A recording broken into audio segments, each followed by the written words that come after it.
Thank you so very much, guys. My name is Sevia Mkuka, and I'm doing ENCG, same as MBA. And yeah, thank you so very much for joining me once again.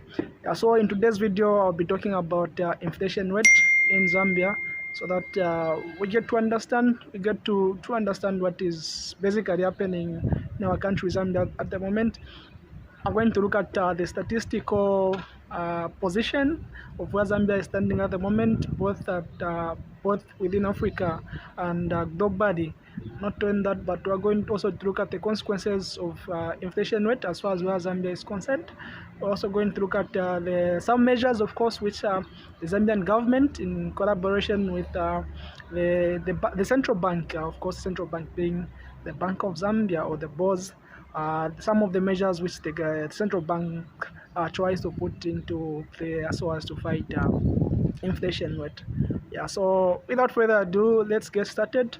I'll start by defining what inflation rate is, so that you can have an idea of what we are talking about. I know some of you do know what inflation rate is, yeah, but to some of the people who don't know what inflation rate is, yeah, so this is just the loss of value of a given currency within a given time. It can be usually months, and of course sometimes annually, that's to say between years, different years. In other words, of course, inflation rate can be defined as a situation where in a given economy, in a given nation, when you've got a lot of money circulation than there are goods, meaning you've got more money than there are products in a given nation, and that's when inflation rate occurs. Yeah, so that's inflation rate. In other words, again, you can just define inflation rate as the rising of prices within a given period of time. Yeah, so that's the inflation rate. Yeah, so globally, we have seen, just like what the president, I think 3 days or 4 days ago, he posted this post to say the inflation rate of Zambia, of course, has been reducing for the past consecutively for the past 8 months or 10 months or so. Yeah, so it has been reducing, and at the moment we're standing at 10.2. Yeah, so the inflation rate of Zambia at the moment is 10.2. That's not very bad, and that's not very good, but overall that's a very good thing to know, because the normal inflation rate, of course, is 2%. If you've got an inflation rate which is 2%, you are in good position, you are standing comfortably. But again, it can be a little bit more than it can be below 2%, but it doesn't need to be that below. It doesn't need to be negative, or also like what is happening to South Sudan. Of course, they've got an inflation rate which is about negative 4 point something, negative 4.42, if I'm not mistaken. Yeah, but negative 4. Yeah, so what that does is you're not going to attract a lot of investors, or you're not going to attract any investor, because what that does is you've got the prices which are reducing each and every year. The prices are reducing each and every year. And if an investor was to come and invest in your country, if an investor was to come today and try to invest in South Sudan today, he's not going to benefit anything. Because the prices, let's say you invest in real estate, the prices, of course, will be reducing. The prices of the property that you bought, let's say at 3,000 United States dollars, that price will be reducing each and every year as each year passes by. Yeah, so that's the bad part of having an inflation rate which is negative. Yeah, so it's normal to have an inflation rate which is 2%. That's normal, very normal, like what is happening to China. China is standing at 2.2%, also standing at 2 point something percent of inflation rate, and that's very good. And when you talk of Zambia at continental level, we've got out of 50 countries which were being recorded. Of course, the official figures done by the Trending Economics, just an organization which is responsible for collecting different data from different countries, of course. Yeah, so Zambia is standing at position number 35 out of 50 countries in Africa which were being recorded. Of course, the first one being South Sudan, because it has a percentage which is negative 4.2. Of course, that's the first one. The lower the inflation rate, the better you are. and the higher the inflation rate, the worse you are. You have to understand it in that way, if at all it makes sense. So Zambia is standing at position number 35. So meaning all the countries which are below Zambia, they are doing okay, better than Zambia, and all the countries that are above Zambia, they are doing worse than Zambia is doing. So we've got countries. Zambia is below countries such as Egypt, in position number, I'm not so sure, but above 35. And so is Nigeria, Zimbabwe. Of course, they are still fighting against hyperinflation rate. So hyperinflation rate, this is just a situation whereby you've got an inflation rate which is above 50%. And you might wonder to say, how is inflation rate measured? So of course there is a tool which is known as the Consumer Price Index, or the CPI. So this is basically the tool which helps economists to measure the inflation rate of a given nation. So this is done by comparing different years, and of course you're supposed to make a given year as your base year. So let's say we've got 5 different years from 2015 to 2020. So you can choose the 2015 as your base year, meaning you're going to be comparing different products. It can be food products, but those products, they need to be common products, like widely consumed by the citizens, the goods or the products that are widely consumed by the citizens of a given nation. So in Zambia, we're talking about Zambia in this case. When you talk of Zambia, the products that are widely consumed by citizens or consumers, when you talk of mini meal, when you talk of cooking oil, and also vegetables, these are common goods that are being consumed by consumers. So I'm going to say, let's say in 2015 the prices of mini meal, the price of mini meal was at 95 kwacha, and in 2016 the price of mini meal was at 100 kwacha. So of course we're going to get your base year is going to be 2015. 2016 will be your current year, and so we're going to say 2016 100 minus 95 being your base year, divide by your base year 95, and then multiplied by 100 to get your CPI, which is just an index. It has got no units because it's an index. So we're going to do the same for 2017. So let's say the price goes up again by 5 kwacha. So I'm going to say 105. So 105 minus the base year 2015, which is of course the price was at 95, divide by 95 again, multiplied by 100. And by doing so, you're going to have your CPI. So to find the percentage, of course you have to find the difference between the two. So we're going to say the price of 2015, the price index of 2015 and 2016 minus the price index of 2015 and 2017. So by subtracting those two indexes, you're going to have your CPI. So that's what happens, of course. So you can do these calculations between, usually it's for months. They do it for months, and you can also do it annually. You have to have the general report of your average inflation rate of what you're having in a given year. So that's what happens.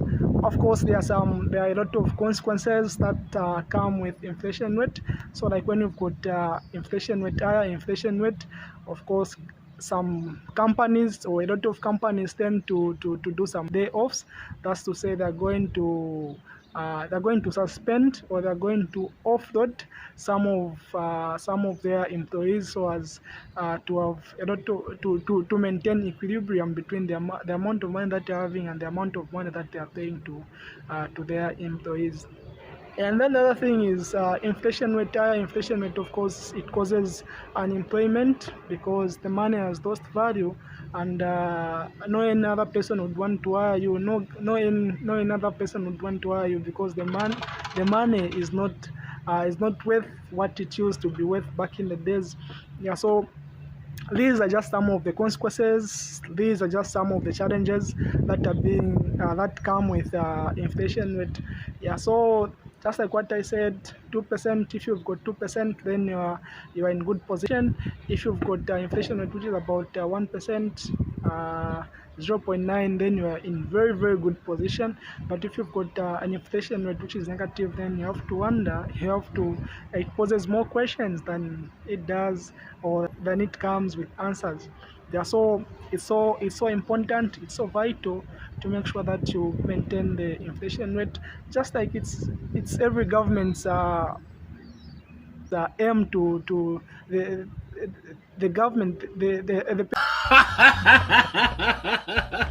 purpose of the government is, of course, to maintain stability in a given nation, stability of the stability of prices is so important. That's why we've got governments need to maintain the prices, the stability of prices. Of course, when you've got prices which are raising up, like skyrocketing, then you have to wonder. That's why now people start to blame the government of the day, because of, meaning they've basically failed, they're not putting in measures that they need to put in. Yeah, so in a situation whereby you've got inflation rate, or in a situation whereby you've got hyperinflation rate, there are some kind of measures that government tend to put in, that different governments tend to put in. So of course, one of them being, the most common one being the contractionary monetary policy. So this is a common policy being embarked. This is a common policy being implemented by the government. So what they do, or what it means, is that the government needs to reduce its spending, be it on school, be it on road projects, be it on subsidies, because you've got a lot of money in circulation. So what do you have to do in order to curb, in order to fight against inflation rate? So of course, the government needs to reduce the government's spending, if that makes sense, of course. And in some instances, of course, the central bank, being the Bank of Zambia, it also needs to put in some measures, of course, such as the amount of money that a person can withdraw in a given period of time. Because when you've got inflation rate, many people will be going out there to withdraw the money, because they know that the price of the goods that they need to buy now won't be the price that they'll buy tomorrow. So what they do is that they go and withdraw the money, buy the goods, and then come and stock those goods, so that they can use it in future, so that they can make a profit out of those goods. Yeah, so the central bank, this is when the central bank comes in. The central bank needs to put in policies such as the amount of money that is supposed to be reduced, because the more those people are withdrawing the money, the more there will be money in the circulation, the more there will be money in the circulation system. Yeah, so the central bank needs to put in some stiff measures as far as where withdrawing the money is concerned. And also, the Central Bank of Zambia, of course, does put in. Yeah, so since the CPI started, the Consumer Price Index, of course, they started doing these calculations in 1996. Yeah, so from there, from 2005 and to 2022, Zambia, of course, in 2015, that's when now we had the highest inflation rate to ever have been recorded in Zambia. Of course, that was 24.6. Yeah, so 24.6, that was our highest inflation rate to ever have been recorded. And of course, we had the lowest inflation rate that we have ever recorded, of course, being 6. At the moment, we are standing at 10.2, and I believe given time, we're going to break that record of 6%, because we are doing quite okay, standing at 10.6. That's an achievement, of course, but of course we can do better than this. And yeah, it takes about cooperative kind of actions. So about cooperating with the government. So about the government, of course, putting in the necessary steps that they need to put in, because we don't want to be in a position where Zimbabwe had, like what Zimbabwe went through, and they're still going through it right now as I speak. Because of 172 countries, of course, Zimbabwe is on the bottom. They are fighting against hyperinflation rate. Of course, hyperinflation rate, just like what I said, when you've got an inflation which is above 50%, that's an inflation rate which is extreme, and we don't want to put ourselves in such kind of a situation. Like just a month ago also, Turkey found itself bottom there, fighting against the hyperinflation rate.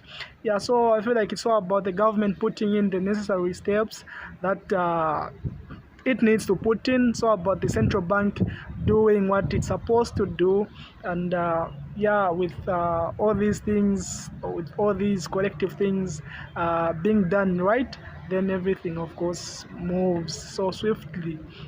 Yeah, so swiftly and smoothly. Yeah, so it's so important.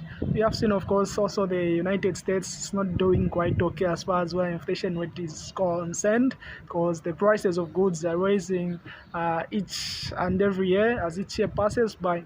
Yeah, so we can imitate what our friends are doing. Like in Morocco, they've got inflation rate which is about 5.9. So in South Africa, yeah, maybe we can just manage to attain the single digit. It's a very good thing. Yeah, so worldwide we are standing at 118th position. Worldwide we're standing at 118th position out of 172 countries, of course being recorded by the Trending Economics, an organization responsible for collecting inflation data and other data, of course, globally. Yeah, in Africa we're standing at 35th position out of 50 countries recorded, of course, by the Trending Economics. Yeah, so that's a position that we're in at the moment, and I believe just a matter of time before we try to reduce that 10.2 digit to a single digit. And it has been Xavier Mkuka. Thank you so very much for coming. Hope you enjoyed the video. Hope you learned something new, and if you did, please consider subscribing, consider liking, and of course consider sharing with a friend, a YouTube friend, so that they also get to learn new things that we do discuss on this channel. Yeah, so at the moment we're standing at 48 subscribers, and the aim or the goal of this year is to reach up to 500 subscribers. Yeah, so we're in this together. Thank you so very much for coming. Thank you. It has been Xavier Mkuka. Have a good and blessed day. Our society will continue as normal. Work will go on.